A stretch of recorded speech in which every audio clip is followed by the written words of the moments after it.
Hi, everyone. Good afternoon. I have just a couple things at the top, and then we'll get going. So tomorrow, as you all know, the president is going to be traveling to Baltimore, where he will receive an operational update on response efforts from the Unified Command. Leaders from the Coast Guard and the Army Corps of Engineers will share updates on the assistance they are providing to state officials in surveying and removing the wreckage in the channel and allowing the Port of Baltimore to reopen as soon as humanly possible. The president will be joined by Governor Moore and other Maryland and Baltimore area elected officials. He'll also be joined by Secretary of Transportation Pete Buttigieg. As we all know, 6 individuals tragically lost their lives when the Francis Scott King Bridge collapsed last week. They were hard workers laboring in the middle of the night to repair potholes on a bridge that tens of thousands of travelers crossed every day. The president will meet with loved ones of those individuals during his trip tomorrow. The president is continuing to lead a whole-of-government approach in responding to the bridge collapse. As the president said, within hours of the collapse, this administration will be with the people of Baltimore every step of the way.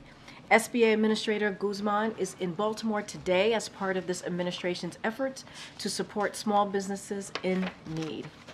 I also want to share a very big announcement that the Vice President and the EPA Administrator Regan made today in Charlotte, North Carolina. They announced a $20 billion in awards to expand access to clean energy, tackle the climate crisis, improve air quality, lower energy costs, and create good-paying jobs. This investment through the EPA's Greenhouse Gas Reduction Fund will stand up a national network that will finance tens of thousands of climate and clean energy projects across America. At least 70% of these funds will be invested in low-income and disadvantaged communities. This makes the Greenhouse Gas Reduction Fund the single largest non-tax investment in the Inflation Reduction Act to build a clean energy economy while benefiting communities that have historically been left behind. And finally, I want to briefly preview the president's schedule next week. On Monday, he will travel to Madison, Wisconsin, and discuss how he is lowering costs for Americans. Later in the week, the president and the first lady will host the Prime Minister of Japan and his wife for an official visit to the United States. This will include a state dinner on Wednesday, April 10th. The visit will underscore the enduring strength of our alliance, the unwavering U.S. commitment to Japan, and Japan's increasing global leadership role. On Thursday, April 11th, President Biden will host Prime Minister Marcos of the Philippines, Prime Minister Kishida of Japan at the White House for the first trilateral U.S.-Japan-Philippines Leaders Summit. In addition, President Biden will host President Marcos for a meeting at the White House on April 11th to review the historic momentum in the U.S.-Philippines relations. Thank you for your patience. With that, the Admiral is here to talk about the President's call with Prime Minister Netanyahu and any updates that we have in the Middle East. Admiral? Very much. Good afternoon, everybody. Obviously a busy day here. I do want to take a moment just at the start to recognize the 75th anniversary of the NATO alliance, greatest military alliance in the history of the world. And you all saw the statement from the President earlier today celebrating this historic milestone. Now, for 75 years, the NATO alliance has stood together for freedom and against aggression, provided an unrivaled bulwark of security that has helped protect the American people. And during that time, our NATO allies have come to our aid in our time of need, with NATO forces serving alongside ours in Afghanistan. Today, NATO is larger, stronger, it's more relevant than ever before, thanks in no small part to the President's leadership. We look forward to building on all that progress in July when we host our 31 NATO allies here in Washington, D.C. for the next NATO summit. Now, as I'm sure you're all aware, the President had a chance to speak with Prime Minister Netanyahu earlier today. On that phone call, the President emphasized that the strikes on humanitarian workers and the overall humanitarian situation in Gaza are unacceptable. He made clear the need for Israel to announce and to implement a series of specific, concrete, and measurable steps to address civilian harm, humanitarian suffering, and the safety of aid workers. He made clear that U.S. policy with respect to Gaza will be determined by our assessment of Israel's immediate action on these steps. He underscored that an immediate ceasefire is essential to stabilize and improve the humanitarian situation and to protect innocent civilians. And he urged the Prime Minister to empower his negotiators to conclude a deal without delay to bring the hostages home. The two leaders also discussed public Iranian threats against Israel and the Israeli people. President Biden made clear that the United States strongly supports Israel in the face of those threats. That's all I have. Thanks, John. First, off on that last piece there, you said you have said it from this podium several times that Hamas was the obstacle to getting some sort of ceasefire deal, calling on the Israelis to empower the negotiators, suggested that it's changed. Has the U.S. assessment of Israeli willingness to reach a ceasefire deal changed in the last several weeks? No, look, it takes active participation and the negotiation of both sides here, and that's what the president is urging. He's certainly in the call with Netanyahu, urging that the prime minister empower his team to the maximum extent possible to see if we can get this deal in place. And then just on the substance of the real news from the president's statement there, saying that he's going to condition future U.S. support for this for the Israeli operations in Gaza on what Israel does. First off, what is at stake? What would be potentially cut off from Israel for use in this war if it doesn't change course? And second, what do you want specifically to see from Israel or to do to protect civilians and humanitarian aid workers? I'm not going to preview any potential policy decisions coming forward. What we want to see are some real changes on the Israeli side. If we don't see changes from their side, there'll have to be changes from our side. But I won't preview what that could look like. Now, they talked about I'm sorry. Is that just the body count, or is there a specific change? Again, in terms of concrete steps, what we are looking to see and hope to see here in coming hours and days is a dramatic increase in humanitarian assistance getting in, additional crossings opened up, and a reduction in the violence against civilians and certainly aid workers. We want to see that even as the Israelis work through their investigation, that they are willing and able to take practical, immediate steps to protect aid workers on the ground and to demonstrate that they have that civilian harm mitigation in place. So again, those are broad brushes. I'll let the Israelis speak to what they will or won't do here. But again, in coming hours and days, we will be looking for concrete, tangible steps that they're taking. Thanks, John. Just to go back to that point, in your readout, when you say the president made clear that U.S. policy with respect to Gaza will be determined by our assessment of Israel's immediate action, could you decode that for us? What exactly is the warning that's being issued here? I think it's very clear in the language itself, Nancy. We're looking for concrete steps to alleviate humanitarian suffering in Gaza. Again, I won't get ahead of what the Israelis will or won't say or announce. We're looking for concrete steps to be announced here soon. And it's not just about the announcement of concrete steps and changes in their policies, but it's the execution of those announcements and those decisions and implementing them. And so we obviously will watch closely and monitor how they do on the commitments that they make. And as I said earlier, if there's no changes to their policy and their approaches, then there's going to have to be changes to ours. I think what the world wants to understand is the White House warning that it may remove military aid? What exactly is the threat here? I think I've stated it pretty clearly, and I'm not gonna, as I said earlier, I'm not gonna preview steps. I'm not gonna preview decisions that haven't been made yet. But there are things that need to be done. There are too many civilians being killed. The risk to aid workers is unacceptable.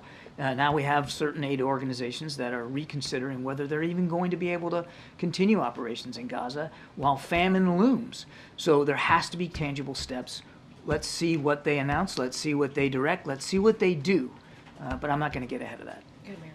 I'm going to try this one more time because the president. I reckon you would. That's what we do. The president seems to have said to the prime minister today, make these concrete changes or else. It's the or else that I want to make clear here. Is the president threatening to withhold aid to Israel if they do not make these changes? The president made it clear that our policies with respect to Gaza will be dependent upon our assessment of how well the Israelis make changes and implement changes to make the situation in Gaza better for the Palestinian people.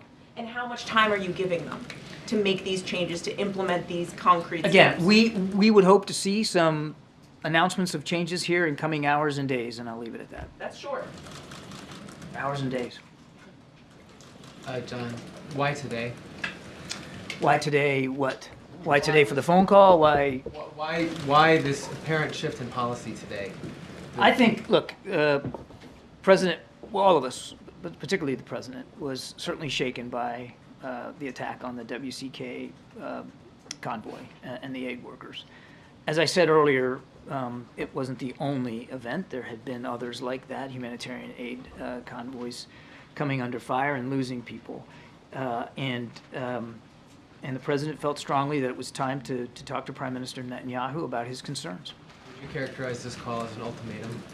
I would characterize this call as very direct, very businesslike, very professional on both sides. And the President laid out his significant concerns about the direction and where things are going. And quite frankly, laid out, as is clear in the readout, that we are willing to reconsider our own policy approaches here, dependent upon what the Israelis do or don't do. And can you just tell us who all was on the call? Well, it was a bilateral call between the two leaders, Prime Minister Netanyahu and the President. They were the only two speakers on the call. But Vice President Harris also dialed in? Vice or President Harris did dial in, yes. Secretary of State? Secretary of State dialed in, Jake Sullivan, yes. I don't know who was also listening in on the Israeli side, but the discussion was between the two leaders. MJ. So, Admiral, you're not specifying what concrete steps Israel must take exactly. I gave you a broad sense of it. We want to see more crossings opened up. We want to see more trucks getting in, particularly from Jordan. We want to see tangible steps at the mitigation of civilian harm, particularly to humanitarian aid workers, but obviously all civilians. But we want to see that they have moved forward on proper steps to deconflict with aid workers as they move around, that the information flow is viable.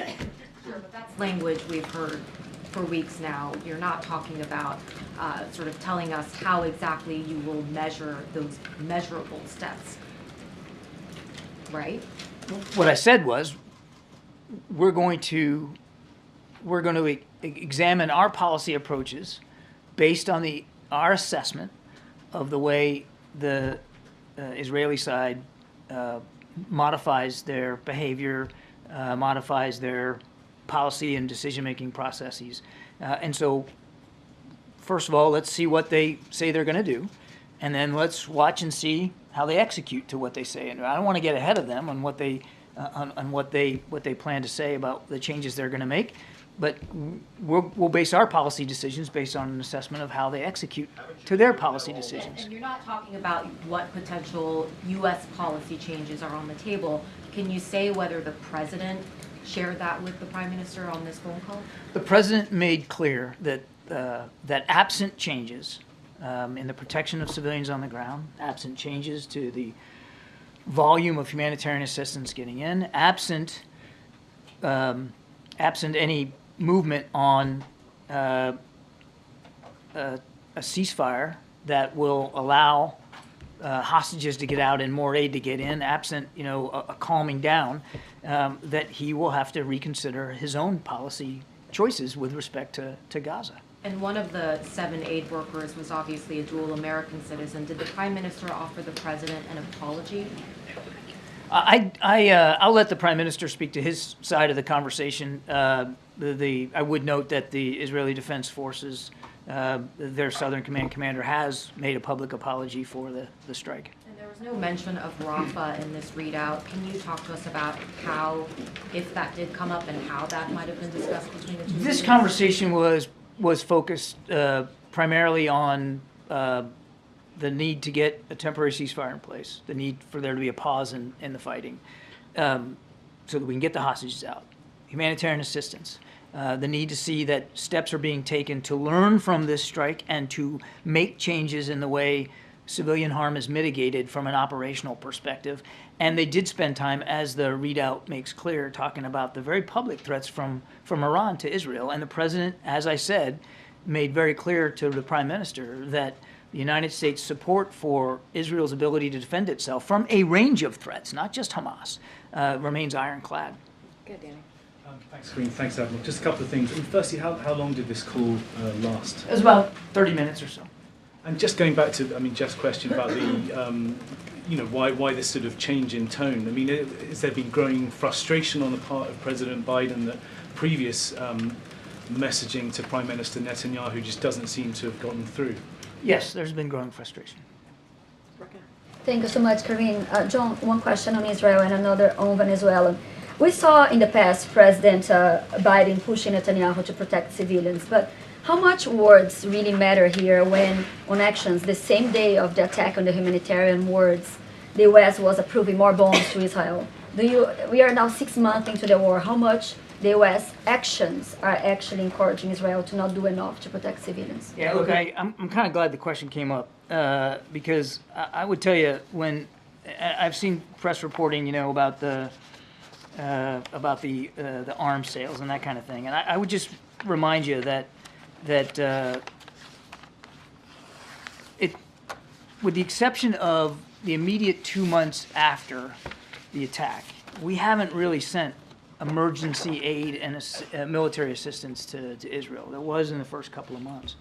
But what you're seeing here is the result of a process of foreign military sales to Israel that takes years. And a lot of this material that's been reported publicly was notified to Congress many, many months, if not years ago, and are in the train to get to Israel. I think it's important to remember, as I tried to mention in the last answer, that Israel still has a lot of threats it faces. I mean, we're all focused on Hamas, and I understand that, but they still face active threats throughout the region, including from Iran. And the United States still has an ironclad commitment to help Israel with its self-defense. And so a lot of these articles, including the 2,000-pound bombs and the F-35s, those are things that have been long in the train and not tied. The foreign military sales process was not tied to this conflict. Can I have one more on Venezuela quick? Because yesterday Nicolás Maduro enacted a law creating a province of Venezuela in Guyana, and he accused the United States of building secret military bases in Essequibo. So what is your reaction, and is the U.S. considering build a military base to support Guyana to defend their sovereignty? There's no plans for a secret military base. And we've said many times that there's an 1899 arbitral ruling about the border between Guyana and Venezuela, and we want both sides to respect that ruling and to do it peacefully. Thank you. You said we would hope to see an announcement of changes. I'm wondering if that is just hope, or is it an expectation? Is it based on a commitment? We expect that there will be some announcements coming from Israel in the coming hours and days, but I want to respect their right to manage that process on their own. Okay, and was there any update given by the Prime Minister on what exactly happened with the World Central Kitchen envoy? They didn't talk about the actual strike in great detail. The Prime Minister did reiterate, as his military has reiterated, that this was on them, that the investigation was concluding, that he looked forward to seeing it, and that he would take appropriate actions to make sure something like that couldn't happen again. I mean, they did, obviously they talked about it, of course. But did they go through point by point the investigation's findings? No, because I think the Prime Minister's office is still evaluating the actual investigation results. And just to try to get a technical understanding, as you described the very long process of supplying arms to Israel, if this contingency isn't met and there is a change in U.S. policy, how easy or hard would it be to slow down or change shipments to Israel based on current law and all of the requirements and all the things you just described? Yeah, again, I don't want to get ahead of where we are. Let's see what the Israeli side does and says and what they implement and where they go before we talk about actual policy decisions. And I'm certainly not going to close down decision space for the President of the United States. He gets to make those decisions. But, I mean, obviously, as Commander-in-Chief, and yes, foreign military sales certainly is supported by legislation, but there are certain authorities that you can do to manage that. But again, let's not get ahead of where we are. This is really about seeing what the Israelis say they're going to do and then act on those changes. Admiral, has the U.S. lost its leverage with Prime Minister Netanyahu? You know, I keep getting this question about leverage. Israel's an ally and a friend and a partner. And the president believes strongly and has for his entire public career in the security of the Israeli people and the longevity of the Israeli state. And that's not going to change. I can say unequivocally, and I don't think the Prime Minister would mind me saying here, that in the call today, the Prime Minister reiterated his thanks to President Biden and this administration for the support that we have continued to provide Israel. It's long-standing. It was before the 7th of October, and it is now. And that support's going to continue. But again, with respect to Gaza, we need to see certain changes. And if we don't, then we'll have to consider changes to our own policy. But it's not about leverage. It's about the relationship, and it's about the credibility. I would even say the unique credibility that this particular president has in Israel and with Israeli leadership based on his long public service of support. Talk about this relationship. Do you think the Prime Minister is really listening? It was, I think it was evident in the phone call today. It was a good discussion, direct, no question, but a good discussion, and I believe the president made very clear his concerns, and the Prime Minister acknowledged those concerns. In terms of the timing of this call, we understand that this call was set up after the strike on the World Central Kitchen workers. Would you say that this call was a direct result of that? Was that the reason behind the call? Yes. And then one last thing. Response to Jose Andres, Chef Andres says that the convoy was deliberately targeted. Any response from the U.S. on that? Again, I haven't seen the Israeli investigation. They have said themselves publicly, after a preliminary investigation, that there was no deliberate targeting of WCK and Chef Andres. They're working their way through now an independent follow-on investigation, which I understand is very, very close to complete. The Prime Minister just talked about it broadly and reiterated today, the Prime Minister reiterated today, that there was no deliberate targeting of that aid convoy. Good night. Thank you, Karine. Two questions. Senator Coons, who was very close to the president, said that we have reached a moment where arms restriction to Israel should be considered. Senator Warren also said that Israel has violated our own laws. Are they wrong in their assessment?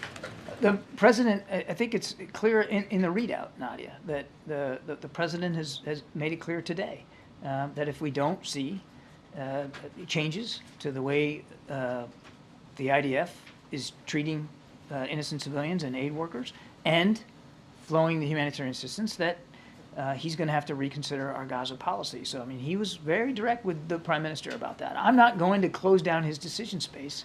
As satisfying as that may be for some of you, I can't do that. But he made it very clear that we need to see some changes on the Israeli side. I want to ask you about a very disturbing investigative report by an Israeli journalist who said that is the White House aware of an AI program called Lavender that's been used by the Israeli army to target operatives in Gaza in what they call a kill zone, where this program has only 20 seconds of human supervision, and it led to the death of thousands of women and children in Gaza. Are you aware of it, number one? And second, does the White House believe that AI can be used in this way without supervision? I'm not aware of it. You're going to have to let me take that question. We'll get back to you. Thank you so much, John. I'm going to start with the Trilateral Summit, then I'm going to move on to Rhonda. First of all, looking ahead to the Trilateral Summit next week, what are some of the priorities? And we recently heard the Filipino ambassador say that the U.S., Japan, and the Philippines are going to start joint patrols in the South China Sea very soon. Can you confirm that and give us any details? I believe the Pentagon will have more to say about that this afternoon. So I don't want to get ahead of them on that. We're always looking for opportunities to improve cooperation with our allies in the Indo-Pacific. We're looking forward to this trilateral summit next week. I think it'll be very, very important. As you know, we have self-defense treaty commitments with both countries. And so the chance to sit down with both his Japanese and his Filipino counterparts is something the president's very much looking forward to. There's an awful lot to discuss. Certainly the tensions in the South China Sea are not going away. That was an issue that was raised in the president's call with President Xi just a couple of days ago. And so there's an awful lot to talk about there. Then on Rwanda, Cool. I'm going to ask a multi-part question. Cool. I did not think my answer was cool, but I appreciate it. It's a small country, doesn't get a lot of attention, but President Biden has decided to send President Clinton Correct. to observe the 30th anniversary of the genocide. What message does this send to Rwandans who are understandably upset about President Clinton's lack of action when the genocide was happening?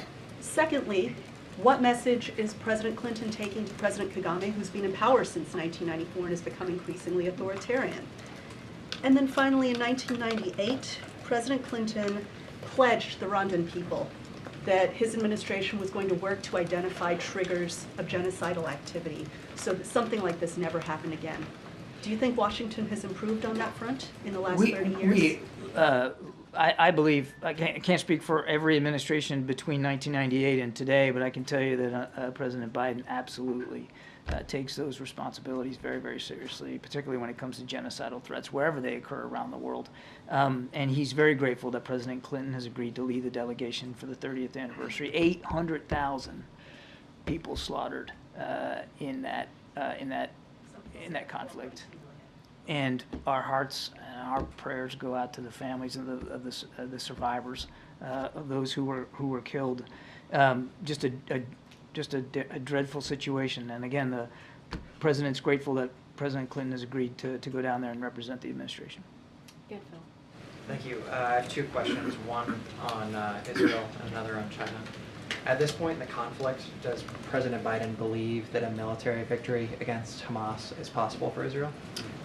Obviously, that's going to be up to the Israeli Defense Forces and the Israeli government to determine. As I've said many, many times, it's difficult to eliminate an ideology with military means, but you can absolutely, through military means,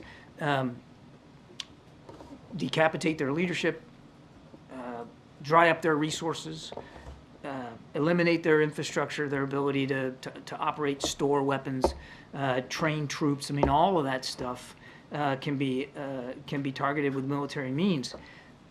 But as I've also said, and you have to keep it in the context of this call, it matters how you do that. It really matters a lot how you do that. And it's the how that the president was focused on today, and the way these operations are being prosecuted, and the additional harm that's coming to civilian aid workers and innocent Gazans. And then Xi reportedly told President Biden during their summit in San Francisco that Beijing plans to reunify Taiwan with mainland China. Did the Chinese leader bring up similar sentiment in their call the other day? And if so, what was President Biden's response? Certainly Taiwan came up in the context of the call. There's not a single discussion that we don't have with senior leaders in the PRC where we don't talk about Taiwan. Of course it came up. I won't characterize President Xi's comments, but I can tell you that President Biden was very, very clear that nothing's changed about our one China policy. We don't support independence for Taiwan, but we also don't want to see the status quo changed in a unilateral way, and certainly not by force. Okay, a couple more. Go ahead, Jared. I know you said that Rafah wasn't the point of this conversation and it wasn't discussed a lot. Does that mean that that is still sort of a separate issue that's going to be sort of an ongoing discussion between U.S. and Israeli officials? I don't know if I'd call it separate. It wasn't a focus of this call. The call was, as I answered to MJ, it was really about the humanitarian situation and changes we need to see. But we look forward to having another conversation with Israeli counterparts in coming days, hopefully in a week or so, on Rafah specifically. And we hope this next one will be in person, but we'll have more to say about that as we get closer to it. So an operation in Rafah would not sort of run counter to these new conditions that the president laid out to the Prime I didn't say Minister? that at all. I mean, one of the big concerns about a ground operation in Rafah that we've expressed is the damage it could do, the death and destruction it could render to the 1.5 million Gazans that are seeking refuge there. So Again, today's call was really focused on humanitarian assistance, civilian casualties, and that includes humanitarian aid workers. You can't talk about Rafah and the possibility of operations going after those Hamas battalions in Rafah without also talking about the humanitarian situation down there, which is dire. Yeah, Brian? Thanks a lot, Admiral. Does President Biden agree with Donald Trump that Israel's war against Hamas is taking a long time? I'm not going to compare the president's views to Mr. Trump. I think you can understand. I need to stay out of that. All I would tell you is we have expressed our concerns about the manner in which operations are being conducted, and the speed and the energy with which we want to see changes to the way those operations are being conducted, and I think I'd leave it at that. Does the President think that Israel's war against Hamas is taking too long? The President believes that they have a right to go after the Hamas threat, which is still viable.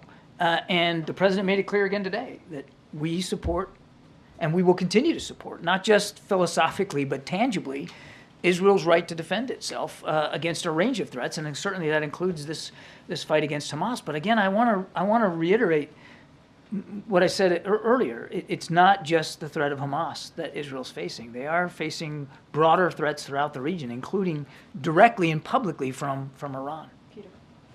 John, a follow-up on that first.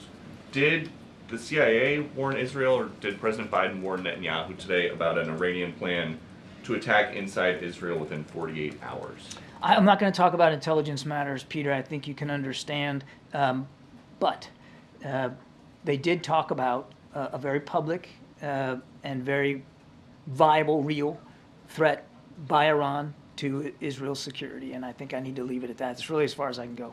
On October 7th, President Biden said, "My administration's support for Israel's security is rock solid and unwavering." That is not true anymore, correct? No, it is true. Still true today. How is his support unwavering, but you're also reconsidering policy choices? Both can be true. They cannot be true. They're completely different things. No. I'm sorry. He is wavering. No, come on. How is he not wavering? Come on now. As I said, and as it says in that readout, we made clear, and he made it clear to the Prime Minister in his call, that our support for Israel's self-defense remains ironclad. They face a range of threats, and the United States isn't going to walk away from helping Israel defend itself. That said, you can say all that, and you can act on that, and you can believe that, and the President does, and still believe that the manner in which they're defending themselves against the Hamas threat needs to change. And that is the conversation that we had today. But both things are true. Our support is ironclad and consistent. It's not going to stop. It's not going to waver. But will there perhaps be some policy changes we might have to make if we don't see policy changes out of Israel? Yes. How is that unwavering? It sounds like you guys are trying to have it both ways here. No, I don't know that I can. Israel, but we are going to make all these changes because we don't support Israel. I didn't say we're going to make changes. I said we need to see how Israel responds to the humanitarian crises in Gaza and how they respond to the protection of aid workers. I think we can all agree. I think you would agree. You don't want to see innocent civilians killed or targeted, do you? You don't want to see Gazans starve. You don't want to see famine in Gaza, do you? Wants of course to see not. That, but you're the policymaker, and you're talking about policy changes. So, that is not what you were talking about on October 7th. Because when things have solid and unwavering. On October 7th, there wasn't near famine in Gaza. On October 7th, there wasn't a diminution of trucks getting into Gaza. On October 7th, we didn't see thousands and thousands of innocent people killed. I mean, I could go on and on. We're talking about a conflict there which is dang near at 6 months here. This weekend, 6 months. And it has changed over time. And what the president's message today was, we need to see some changes in the way Israel is dealing with that threat. That's what two good friends and allies can discuss. This isn't about changing our support to Israel or the security of the Israeli state. And I just have to take issue with the premise of the question. Okay, just the last one then. Where is President Biden on any of this? When he wants to talk about how angry he is or frustrated he is about the high cost of insulin, he comes out and gives an impassioned speech. Where is he on any of this? He's been talking about this. He's been issuing statements on this. In private? No, that statement, last I looked, was public. But where is he? Why isn't he here right now? I'm sure you'll continue to hear from the president about this and many other national security issues. All right, we gotta wrap it up. Go ahead.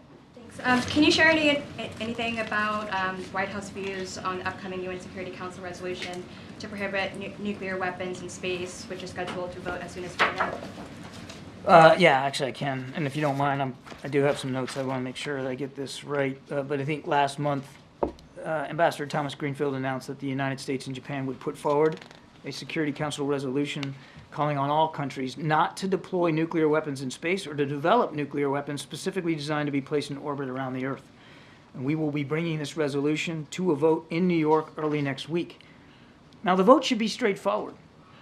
The Outer Space Treaty, which has been signed by more than 130 countries, including Russia, PRC, and of course the United States, prohibits the deployment of, quote, nuclear weapons or other kinds of weapons of mass destruction, end quote, in orbit, period. Now, we have heard President Putin say that Russia has no intention of deploying nuclear weapons in space. So we look forward to Russia voting in favor of this resolution. There should be no reason why not to. And if they do, then I think that should open up some really legitimate questions to Mr. Putin about what his intentions really are. SV, you have the last question. Admiral, could you clarify on the ceasefire language that the president used in the statement? He says that that there should be a ceasefire, and then the next, after a comma, it's he urged Prime Minister and power negotiators to conclude a deal without delay. So are the two tied together, or is he saying ceasefire right now, and then the other thing later? I mean, how immediate is immediate? I can't really improve upon the president's language. We want to see a pause in the fighting. We want to see a ceasefire immediately, so that we can get more humanitarian assistance in and create a set of conditions where aid organizations feel better about operating inside Gaza, because as we've already seen it as a result of the attack on the WCK workers, that some aid organizations now are pulling back. So we want to see that immediate ceasefire in place. We also, of course, as we've said many times, think that could also provide a window here to get the hostages out. All right, thanks. Thank you so much. Thank you very much. John, before you go, was it an ultimatum? Was it an ultimatum? All right, thank you so much, Admiral. That's great. A lot of screaming. Either before the call or after the call, has the White House briefed lawmakers on Capitol Hill about this potential change in U.S. policy? What is at stake here? Well, look, I think the Admiral made it very clear. We are giving the Israeli government an opportunity to deal with something that is pretty serious. Humanitarian aid workers who are we saw this week being killed. I think we talked about, we've seen that more than 200 humanitarian aid workers in the past several months. And so that needs to stop. And so we're giving the Israeli government, as you heard from my colleague, come up with some ways, some measures here on how to avoid that. We have to keep civilians safe. We have to keep humanitarian workers safe. And so I don't want to get ahead of that. We're always having conversation, always in contact with congressional members. I don't have a readout of outreach that was done right after the call. Obviously, the call ended not too long ago, and so don't want to get ahead of that. But I think in that readout, the president made it very clear where he stands in this moment. He made it very clear after the horrific, what happened to the horrific events of seven brave people doing heroic work. What happened to them? He put out a very strong statement. So I think the president has been very clear. He's outraged. He's heartbroken, and this needs to stop. We need to protect civilian lives. That's why he's having. That's why his team is having conversations with the Israeli government on Rafah operations and what that's going to look like. They're having a reasonable debate back and forth and talking about that. We're hoping, we expect that to happen in person very shortly. And so the president has been very clear. We got to protect civilian lives. We have to protect humanitarian aid workers, and those conversations certainly are going to continue. And you got a question yesterday whether the president's conversations with the doctor who'd been in Gaza On Tuesday was his first interaction with somebody who'd been on the ground in Gaza since the war began. I was hoping you might have give us an answer on that. So a couple of things. I did have a moment to look into that. And so, as you know, the president and his senior team have been pretty actively honoring their commitment he made in continuing that ongoing engagement with communities directly, obviously impacted by the conflict in Gaza. And he did that by hosting community leaders just this week, but also you've seen the senior White House officials going to Michigan, going to Illinois, and continuing those conversations over the past several months. Look, and we believe that by going across the country and hearing directly from community leaders in numerous states, that we are keeping that ongoing commitment.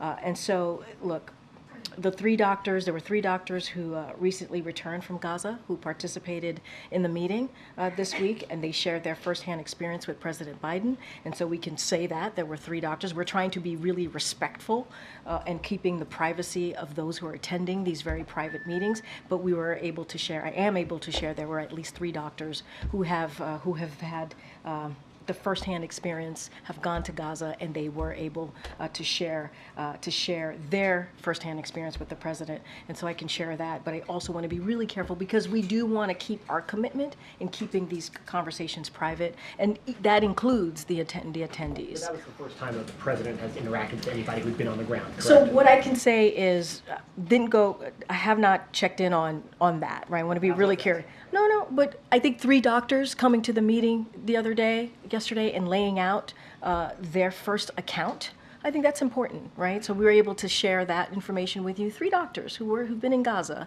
and were shared directly with the president what they have seen on the ground. That matters, right? It's so want to be very clear about that. Look, we are going to continue to keep our commitment in hearing from folks in the communities who have been directly affected by this. That's been our commitment from very early on. We understand how painful this is for many. We understand how important it is to hear directly from Americans. This is what the president wants to do. He's a president for all Americans. He has said that continuously on any issue. And on this issue, it is important to do that as well. And then yesterday you got the question that the president had been briefed on this avian flu outbreak. Wondering, is the president going to designate any sort of coordinator at the White House or federal government to manage this response? So I'm glad that you asked that question because we do have a couple of things to share with all of you. The president has been briefed. I think I may have shared that yesterday as well. Look, the health and safety of American public is very serious. We take that very seriously. Our top priority, obviously, is to keep communities healthy, safe, and informed. What we were able to do is the White House stood up a response team with relevant agencies like the CDC, FDA, USDA to ensure that we are doing everything in our power to ensure we keep communities healthy, safe, and informed, ensure that our nation's food supply remains safe, and monitor any and all trends to mitigate risk and prevent the spread of avian flu. We are also in regular touch with those relevant agencies and receiving daily updates because, again, we take that very seriously. And this is an issue when you think about the avian flu. This is public experts, health experts, and agencies have been preparing for this for decades, for 20 years now. And so we have invested the ability to test, the ability to prevent, and to treat. And so as CDC said themselves, right now the risk to human health from this outbreak is low, but we want to keep it that way, which is why we set up this immediate response team. And so we're going to continue to monitor, and we're going to look for all relevant trends as it relates to the avian flu, and we want to make sure that we keep all Americans safe. Thank you for the question. I think it's important. Go ahead, MJ. Karine, if Speaker Johnson were to put some form of Ukraine aid on the floor and a lawmaker, say a Congresswoman Marjorie Taylor Greene, then moves to oust him, would the White House, would the president support Democrats working to keep him as Speaker? So we've always been very, very careful when it comes to leadership, and we have always said when it comes to picking the speaker, picking the leader in the Senate, we want to let Congress deal with that. We want, in this case, it's something that House Republicans have to decide on. That's something that Leader Jeffries and his caucus have to decide on. We are not going to weigh in on that. We've been very consistent over the past 3 years, and we stand by that. Any Any recent contact with the Speaker's office that you could read out? I don't have anything to read out to you at this time. Obviously, our Office of Leg Affairs is in constant communication with congressional members on the Hill. And I do want to just say, and we've been pretty consistent about this, when it comes to the National Security Supplemental, that it includes all important Ukrainian aid. We believe that there continues to be bipartisan support in Congress. The Speaker needs to put that on the floor. He needs to make sure that he gives House members an opportunity to vote for that. We believe it would get overwhelming support. And we have to remember, there are lives at stake. There are lives at stake here in Ukraine. The brave people of Ukraine need the assistance from the U.S. to continue to fight for their democracy. That's what we've been able to do for more than 2 years. We got to continue that. And because of congressional inaction, we have sadly seen Ukrainians losing ground in the battlefield. And so we believe, put it out on the floor. The Speaker needs to do that. Let congressional members vote on it. We think it'll get overwhelming support, 72-29 coming out of the Senate for that National Security Supplemental. It got to move. It has to move. Lives are at stake here. Okay. Karine, was the president briefed yesterday, or did he see the comments by Jose Andres in his interview with Reuters? He's aware. He's aware. He's been briefed, and he's aware by the comments. Look. You saw the president. We put that in his statement. Obviously, we made sure that it was in his statement how he felt about his relationship, his friendship with Chef Andres. He considers him a friend. He sees him as a hero in everything that he has done, not just in Gaza but across the globe, in feeding people who are in need. The humanitarian assistance that he provides. We have said the op-ed that he wrote is incredibly powerful. The first couple of words out of his statement yesterday was outrage and heartbroken. 7 people died. Outrage and heartbroken. Was he concerned about the discrepancy, though, between how Chef Andres described a deliberate attack on his workers versus what the White House and Israel have said in terms of describing that attack? Look, there's an investigation, ongoing investigation. We're going to let that investigation move forward. And we certainly, I think we all can understand how heartbroken Chef Jose Andres is at this moment. We understand that. We are mourning with him. We are mourning with the families that lost their loved ones, so we can be sensitive to that. But as it relates to making any declarative statement, we have to make sure that this investigation moves forward, and it is, and we will see where that takes us. Okay, Nancy. Thanks, Karine. The parents of Jacob Flickinger, who's the American citizen who was killed in the World Central Kitchen strike, they said this morning they haven't heard from anyone in the U.S. government except for that first day when they got a notification from the U.S. Embassy in Jerusalem. Does the president or anyone else at the White House plan to reach out to them? So, don't have a readout for you at this time. Look, we've been always very clear about this, that our hearts, and I just said this to Jeff, our hearts go out to the families. It is tragic. We send our deepest condolences, obviously, to the family of Jacob. And, he and the World Central Kitchen workers were doing heroic work, as I just mentioned. And what happened on the ground as they were doing that heroic work in Gaza is tragic. It's devastating. It's heartbreaking. And we just don't have any additional calls to read out right now. I expect members of the administration to be in touch with the family to express our condolences directly.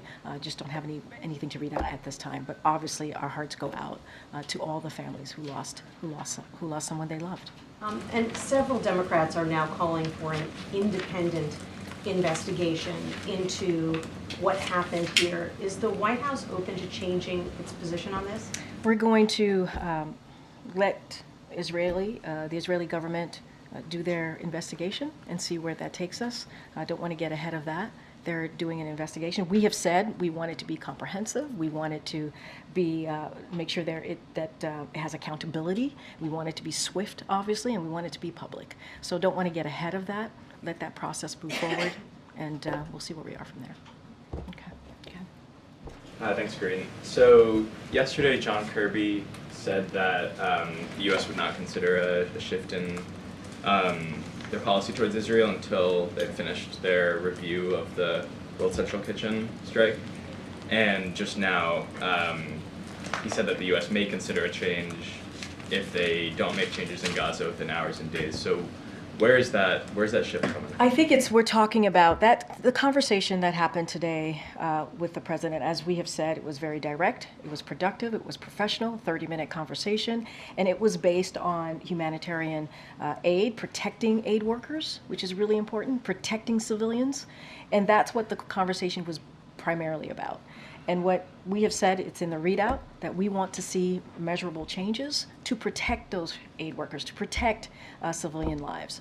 And so that is what he was talking about. That's what the president laid out in the statement that we put out. You heard that from Secretary Blinken today. And I think that's the way that we want to make sure that we want to be very clear about that. We want to see measurable changes to how humanitarian aid workers are protected. That's what the conversation was about. And that's the changes that we want to see the Israeli government present. That's what he was talking about in the days to come. And if I could just get one more. Sure. Yesterday, Benny Gantz, the Israeli War Cabinet Minister, called for Israel to hold early elections by September. Where does the White House stand on that? We're not gonna get involved in the Israeli government or any government's elections. That is something for them to decide on. It's not coming from here. I have a question about electric vehicles. Ford said today it's delaying production on an electric SUV. Tesla earlier this week said that its sales are plunging. Do these types of developments make the administration rethink their EV policy? No, not at all. Look, when it comes to EV sales, they're reaching record highs. EVs are more affordable than ever, and that's because of the work that this administration has done. Last year, EV sales surpassed 1 million for the first time ever. That's a 50% increase. That matters. Under President Biden, EV sales have more than quadrupled. Sales of hybrids and EVs are now a record high of 18% of all light-duty vehicle sales. Average price of an EV is down 20% from just a year ago, just 1 year ago.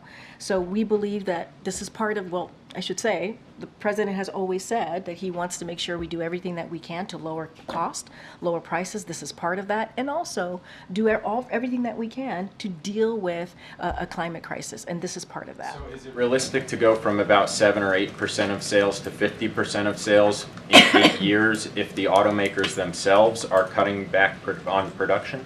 We believe, and we've seen that U.S. manufacturing jobs have increased. Jobs have indeed increased.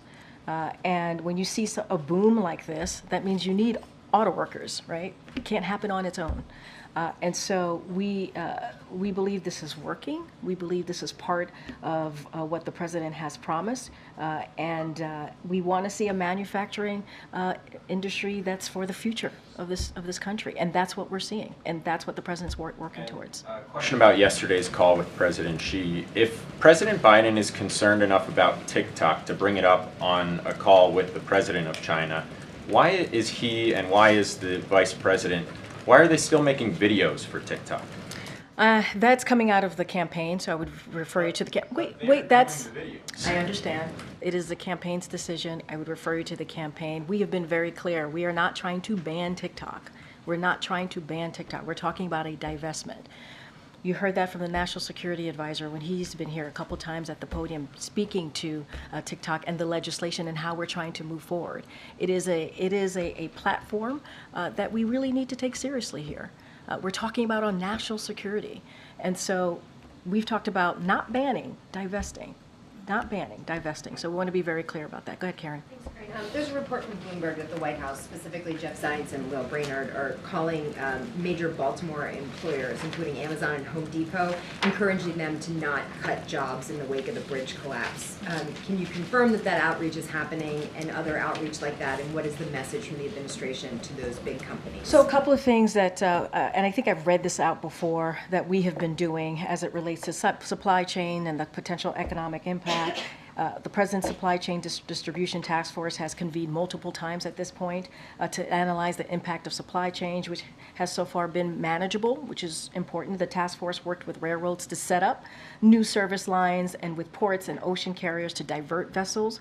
The SBA, the Small Business Administration, has made low-interest disaster loan assistance available to eligible businesses and set up business recovery centers to help on the ground. As it relates to your question about Chief of Staff Zients and other senior White House officials, they have called major employers in the Baltimore area, including retail chains and distributors, to encourage them to retain workers. So we wanted to make sure that we're having those important conversations for the people of Baltimore, obviously. They're also working with SBA to reach out to small businesses and are in touch with local unions alongside the Labor Department as well. So we're going to do everything we can to have these conversations with stakeholders so that we can identify any and address any potential disruptions. And so if anything, this should show that this is an administration that's being active and we're being proactive, obviously, in trying to make sure that we deal with any potential economic impact. Right now, as I said at the top, we see this being manageable, and this is why these conversations are critical with stakeholders at this point. Will the President have any update tomorrow for state and local officials about Congress moving forward on the funding package? So I'm not going to get ahead of the President. He, as you know, he's going to be there on the ground. We'll certainly have more to share later tonight. As I mentioned at the top, he's going to have an opportunity to engage with family members. We lost, as you know, we lost lives on that night, and the President, as he does, he understands what it means for people to have loss. He'll be there for those families, just like he'll certainly be there for the people of Baltimore. Okay. Thanks, Karine. I have a question about the state dinner next week. But I saw the White House announce today the dinner itself is going to be held in the East Room. And I was just curious, the last state dinner was held on a tent on the South Lawn. Yeah. Was the East Room chosen out of concern that protesters who have been coming after the president might be shouting out at the South Lawn? And Not at all. atmosphere? It's not the first state dinner that's been held in the East Room. I believe, if I remember it correctly, South Korea was held in the East Room. So I wouldn't read too much into it. Okay, I'm going to take one more. It's been a while, Karine. Okay, go ahead. Thank you very much. I appreciate you calling. I have thoughts, but I'm going to keep my thoughts to myself. Thank you very much. No, go ahead. No, I'd like you are correct. It's been a while, so go ahead. Thank you. I'd like to ask you about press freedom and then about a significant White House personnel matter. About press freedom, our government appears to be closer to potentially extraditing Julian Assange. Press freedom groups say that the case threatens to criminalize our profession. So I'm wondering what the White House's thinking is regarding that matter and the potential threat to press freedom. Does the White House have a stance on the pending federal press shield legislation that passed the House and that Senator Schumer told me he hopes reaches President Biden's desk this year? You're talking about the Press Act more specifically. Yes. Look, and I've said this many times. I said this last week, where journalism is not a crime. We've been very clear about that. As it relates to this particular legislation, I haven't reviewed it, would have to talk to our Office of Leg Affairs on that particular legislation. But I do want to say, back in October of 2022, the Justice Department codified a policy to ban subpoenas of journalist records. The President strongly supports the right of free and independent press. That is something that the President talked about when he was at the Gridiron. The President talked about this at the last White House Correspondents' Dinner. He's been very consistent about this, and I'll just quote him for a second. A free press is a pillar of any free society, and while we may not always agree with certain coverage or admire it, we do admire the courage of the free press. Journalism, again, is not a crime. Before moving on, just to confirm, no stance yet on the Press Act that you're aware of, and the Assange matter, is there concern about that? You know, I don't have much more to share besides what I just laid out here, so I would just leave it as what I just stated to you. Been in prison 5 years. I understand. I heard the question. I'm just not going to go beyond from what I just stated. On the personal matter, I'd like to ask you about my reporting on Anthony Bernal, who is one of the most powerful figures in this White House. The First Lady reportedly refers to him as her work husband.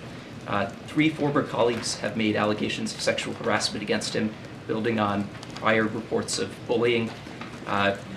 Some of these sources have worked with you. I think you'd find them credible, but Chief of Staff Zients issued a statement dismissing the allegations as unfounded attacks without even investigating them, which my sources say they're alarmed about because they say it could chill sexual harassment and bullying reports. How can the White House potentially or possibly justify not investigate these allegations when the president says he will fire So a couple people? things. I don't know who your sources are, so I can't.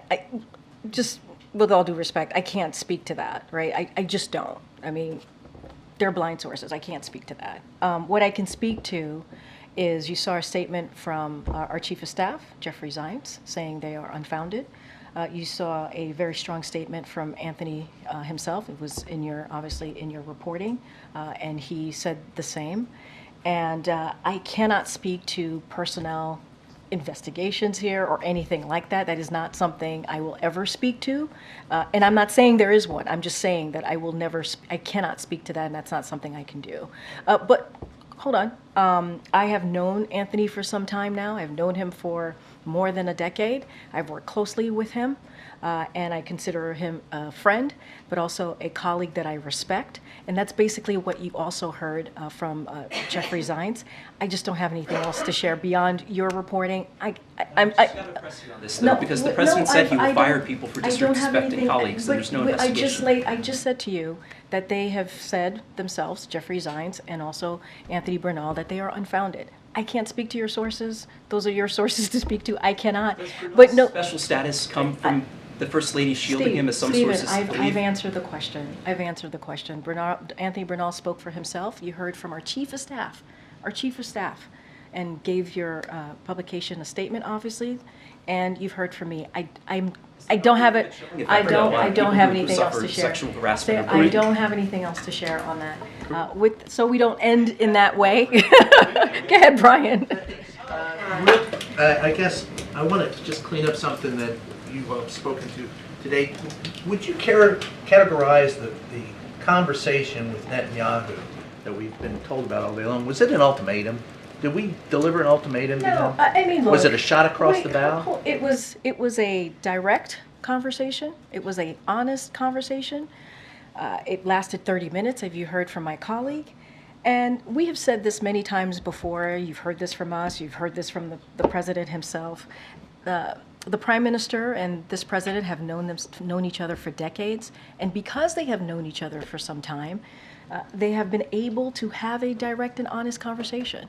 And so after what we saw, especially with seven lives taken who were part of the World Central Kitchen workers, right, who were doing heroic acts, providing humanitarian aid.